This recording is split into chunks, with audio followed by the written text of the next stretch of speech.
Bismillahirrahmanirrahim. Assalamualaikum warahmatullahi wabarakatuh. Alhamdulillahirabbil alamin. Wassalatu wassalamu ala asyrafil anbiya wal mursalin sayyidina wa maulana Muhammadin wa ala alihi wa ashabi ajmain. Subhanaka la ilma lana illa ma 'allamtana innaka antal alimul hakim. Qala rabbi shrah li sadri wa yassir li amri wahlul 'uqdatam min lisani yafqahu qawli, amma ba'd. Bapak, ibu-ibu, hadirin wal hadirat, saimin dan saimat jemaah salat subuh yang semoga senantiasa dimuliakan oleh Allah Subhanahu wa taala.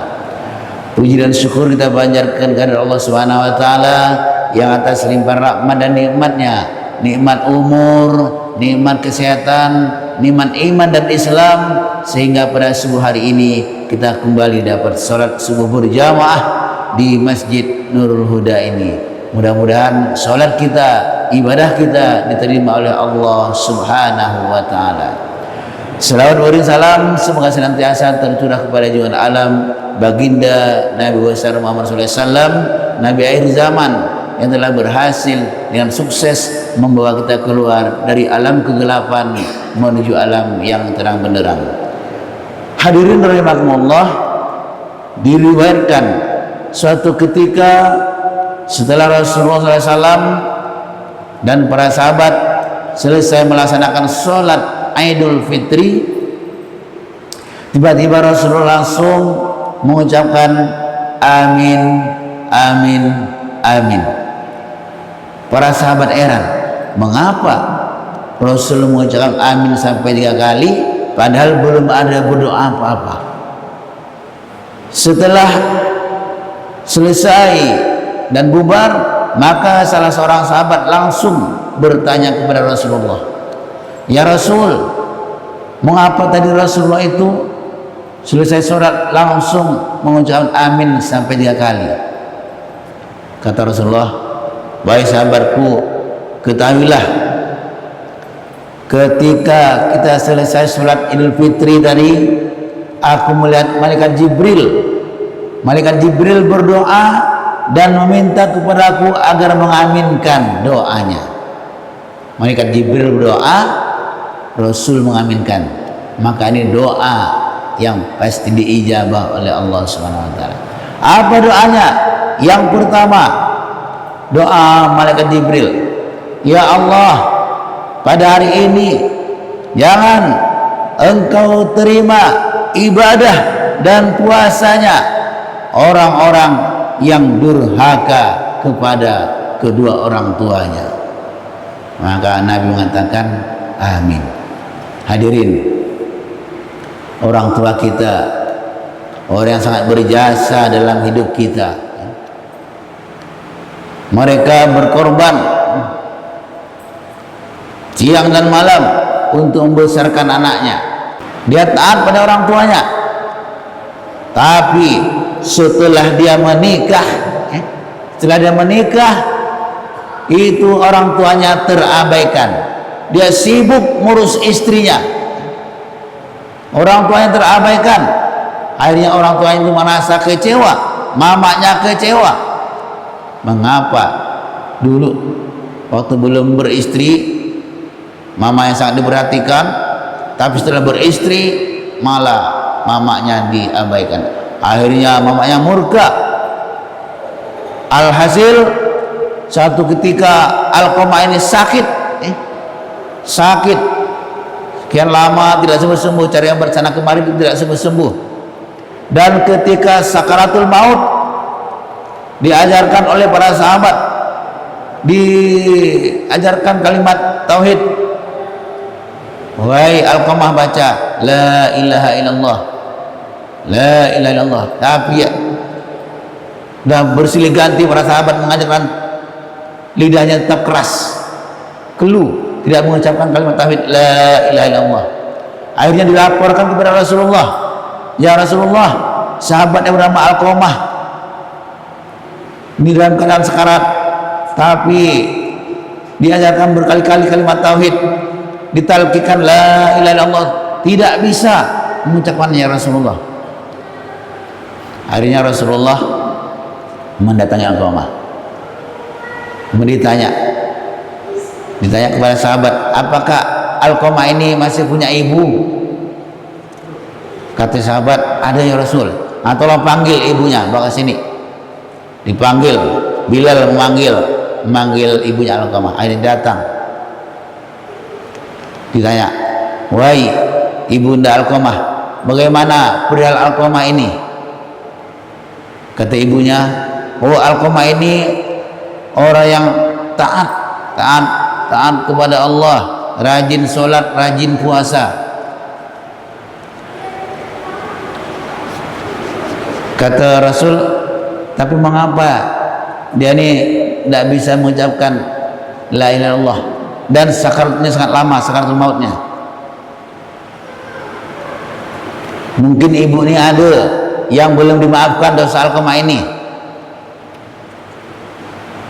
Kata ibunya, Alqamah ini sebelum beristri dia sangat taat patuh kepada saya, tapi setelah beristri saya diabaikannya, jadi saya kecewa ya Rasul. Kata, oh ini kata Rasul penyebabnya, penyebab mengapa Alqamah ini tidak bisa mati-mati, tidak bisa mengucapkan kalimat tauhid, karena ibu tidak reda padanya. Wahai ibu, bisakah ibu memaafkan anak ibu ini? Kalau enggak, aku akan suruh para sahabat untuk mengumpulkan kayu bakar. Ibunya masih terdiam. Maka oleh Rasulullah disuruh Bilal dan para sahabat untuk mengumpulkan kayu bakar yang banyak. Untuk apa? Untuk membakar Alqamah ini. Karena sakaratul maut terlalu lama, sakit. Akhirnya ibunya bertanya, ya Rasul, untuk apa kayu bakar ini?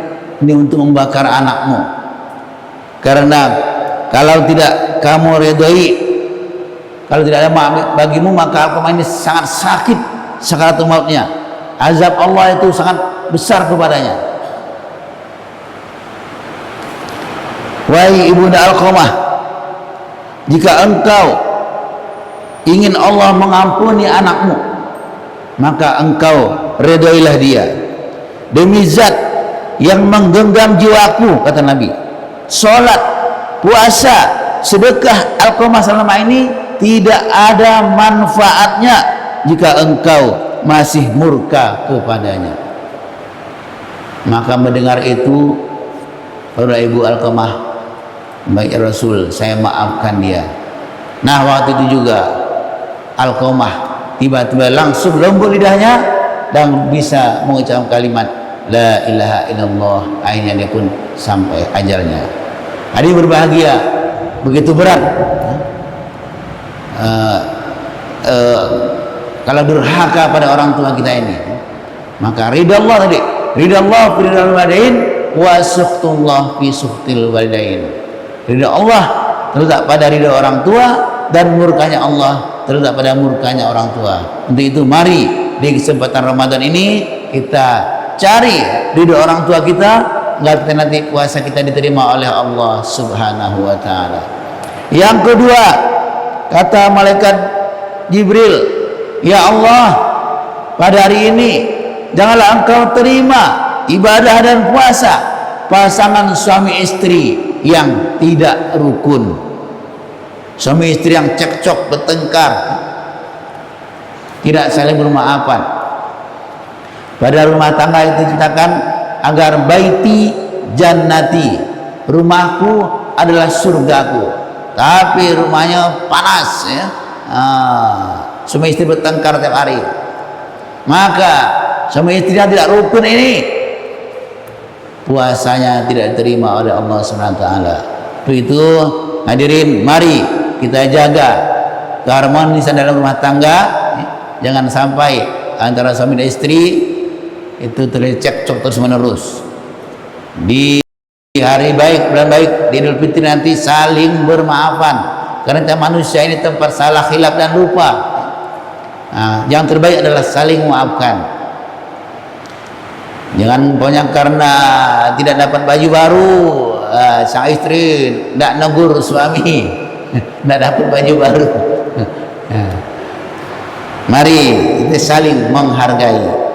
Kemudian yang ketiga, doa malaikat Jibril, ya Allah, pada hari ini jangan engkau terima ibadah dan puasa orang yang suka memutuskan silaturahmi.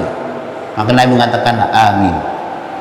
Hadirin, di zaman Rasulullah ada seorang wanita yang sangat taat beribadah, rajin sholat, rajin puasa, tapi tetangganya tidak senang kepadanya. Mengapa? Karena dia mulutnya ini lancang, mulutnya ini suka mengucapkan kata-kata yang menyakiti tetangga, sehingga tetangga tidak senang kepadanya.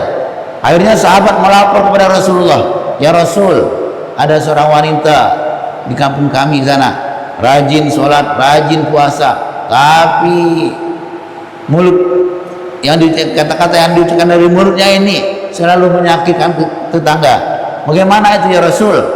Kata Nabi, wanita itu tempatnya adalah di neraka. Na'udzubillahi min dzalik.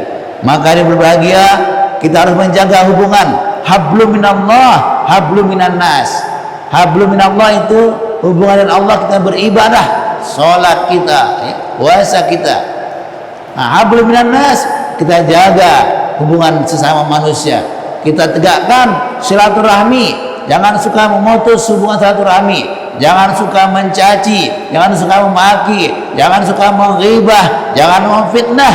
Ini akan merusak silaturahmi. Kata Rasulullah, man sarahu ayyabsutu lahu fi rizqihi wa ayyun sa'alahu fi asarih falyasil rahimah. Barang siapa yang ingin dipanjangkan umurnya dan dimurahkan rezekinya, hendaklah ia menjaga silaturahmi. Dalam hadis lain dikatakan, salasun man kunna fihinna fa yadkhulul jannah wa yahsabu hisaban yasira. Ada 3 golongan yang nanti di akhirat akan masuk surga dan dia akan mendapat hisab yang mudah dari Allah SWT. Golongan pertama, tasilu man qata'aka, yaitu orang yang senantiasa menghubungkan tali silaturahmi walaupun orang yang memutuskan dengannya. Jadi kalau kita antara sama muslim ini pernah bertegur, itu batasnya 3 hari. 3 hari batasnya itu. Kalau lebih, kedua-duanya berdosa. Maka salah satu sebelum 3 hari itu harus ada yang menegur. Supaya apa? Supaya dosa tidak berterusan. 3. Untuk apa itu? Untuk biar silaturahmi ini tetap terjaga. Tasilu man qata'aka. Yang kedua, wa antafwa amman zalamaka, golongan orang yang suka memberi maaf kepada orang lain walaupun orang itu pernah berbuat zalim kepadanya, tapi dia memaafkan kesalahannya dilakukan oleh orang itu. Orang ini akan mendapat ganjaran surga. Wa jazaa'u sayyi'atin sayyi'atun misluha faman afa wa aslaha fa ajruhu 'ala Allah. Dalam surah Asy-Syura ayat 40 Allah menjelaskan sebenarnya balasan dari suatu kejahatan adalah kejahatan yang serupa. Artinya kalau orang meninju kita tinju dia, kalau orang menampar kita tampar juga. Tapi faman afa wa aslaha, tapi barang siapa yang memberi maaf dan menjaga hubungan yang baik, fa ajru 'ala Allah, maka balasannya di Allah, sisi Allah SWT, yaitu surga Allah, surga langit dan bumi menunggunya. Golongan yang ketiga adalah wa antu'tiya amman haramaka, yaitu golongan orang yang suka memberi kepada orang lain, suka berinfak, bersedekah walaupun kepada orang yang tidak pernah memberinya. Nah, ini di bulan Ramadan, ini kesempatannya bagi kita untuk berbanyak infak sedekah, membantu orang miskin, orang lemah, supaya bisa nanti di hari raya Idul Fitri itu sama-sama merasa bahagia bersama kita.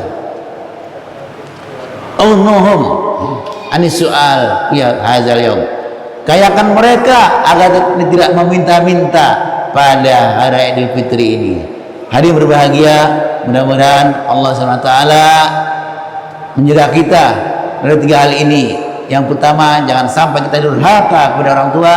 Yang kedua, hendaklah kita senantiasa menjaga hubungan dalam keluarga harmonis suami istri. Dan yang ketiga, hendaklah kita senantiasa menjaga silaturahmi. Mudah-mudahan dosa kita diampuni oleh Allah SWT dan puasa kita diterima oleh Allah SWT. Amin ya rabbal alamin. Demikian, lebih mohon maaf. Assalamualaikum warahmatullahi wabarakatuh.